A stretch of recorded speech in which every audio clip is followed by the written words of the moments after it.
Good morning, JC. How are you doing today? I'm doing great. How are you doing? Absolutely fantastic. I got to thank you from the very beginning here because you talk about the Aztec nation, and it's such a mystery to so many people, or people don't even know about the Aztec nation, and you have built an entire story around that. I have, yeah. It's a continuation of Mayan mythology, and now there's the introduction of the Aztec mythology, which was a lot of fun to introduce and kind of blend with what I'd already started in the Stormrunner series. Man, if you could see the studio that I'm in, it's blessed with all the Native American spirituality tools and stuff like that. And I think that might be my connection to this story, is the fact that I truly understand a lot of it that's going on. Oh, that's wonderful to hear.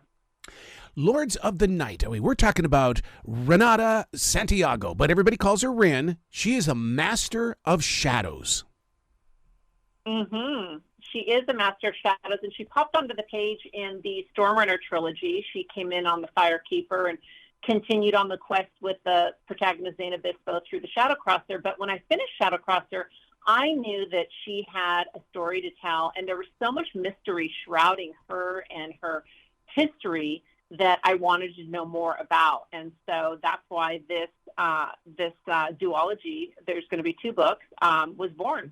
Don't you love it when the writer in you says, hey, wait, I was having a good time there. I want to listen to the universe a little bit more to find out more about this character. Absolutely. That's exactly right. And there's no other way to do it than to give them the page and kind of let them take control. Do you believe that the page has already been written and all we're doing as writers is just scratching off the white part? Absolutely. Yeah. I don't know where it comes from. You know, it's funny. Sometimes I will see a quote from one of my books, or I'll reread something and I'm thinking, where did that come from? You know, and it's not just novelists. I mean, it's, you know, I've heard songwriters and poets, and they all say the same thing. We don't know where it comes from. It just comes, and we're the conduit.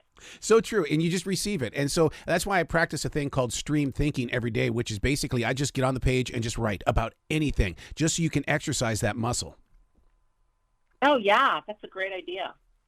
So now, one of the things that you do in this book that I really love is the fact that, yes, aliens and the Aztec nation, because everybody has always said they had a connection. Mm-hmm. Yeah, there are definitely those theories, and I played with that. I thought that was a lot of fun. You know, whether you're talking about the Maya and the way they built the pyramids, or the mysterious astronaut that they call an astronaut that appears in the glyphs, or you're talking about the Aztec civilization. You know, there's always that theory that gets played around, and I thought, I want to explore that. I want to see what that's about, and I want to develop that through Ren's eyes, because she has always had an eye toward the universe and toward the stars, and she believes that there are these extraterrestrials, that they have played a hand here on our planet Earth. And if you read the book, you'll find out if she's right or not. Yeah, she gets that email. Aliens, could be in Kansas. Well, she's on her way. That's right. So now, when you put a book together like this, I mean, you got to lay it out chronologically and things like that. But the thing is that your imagination still wants to explore. What did you learn during that exploration?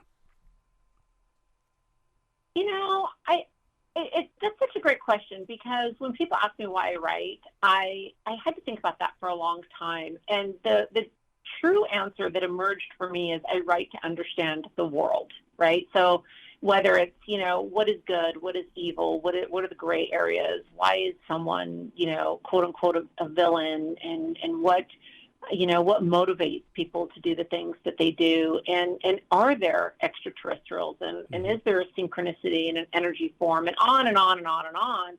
And so I write through those questions. And so every time I put, you know, as I'm typing away, that, you know, I think my subconscious and that creative part of me is playing with that and trying to figure that out. So I think that that's what comes through when I'm writing, and then hopefully my characters can answer those questions for me. Well, one of the questions that comes up in my mind in reading Lords of the Night is the fact that, is it really magic, or is it the strength of believability? In other words, that it could happen. And so it's like a joke. A joke is not funny if you don't relate with it. Right. And, there is a lot of power in belief, right? And we see that in cultures across the world. And being someone of Mexican descent and growing up in that culture and seeing the mysticism every single day, and it becomes a part of our everyday world, I look through a lens very different from someone who might have been raised in another culture by another family in another part of the world. Now, if you had a magical rope and you could actually control time, would you go forward or would you go backwards? Definitely backwards. Would you really? What about you? No, yeah. Oh my God, I'm excited about the future. Oh my God, I would go forward. I'm such a freak. No, I have two questions about the past, and there was, I think we romanticize the simplicity of the past, which is probably not at all accurate. But sometimes I do think about, maybe quieter times without technology. Yeah. I get that. I would like to go back to a day where I don't have a smartphone or even an ATM card. Right. I was a happy little camper. Right? Yeah. Life was a little bit simpler in many ways, for sure. So when you write, do you ever think about the future reader? In other words, the person that happens to come across your book in 15 to 20 years? Because it's amazing how rediscovery has become such a major part of our lives. Yeah, that's a really good way to put it. To be honest with you, I don't think about the reader. I don't think about my editors. I don't think about my agent, because if I do, then I'm pulled out of the story, and I really develop organically. So I need to be a part of that world in every sense. And if I'm even thinking about this world, I've already lost the focus. That's what I like about writing, and I try to talk with teachers and stuff like that. I realize they want students to read and stuff, but you also have to learn how to write so you can put yourself back into that situation, because when you go for that imaginary ride, there's nothing like it. No, there's not, and especially when you get into flow. Oh man, if I could get into flow every day, one half. It's so true. It's so true. What happens from here now? Because I know that we're promoting the book Lords of the Night, but I know as a creative person, you're always moving towards something.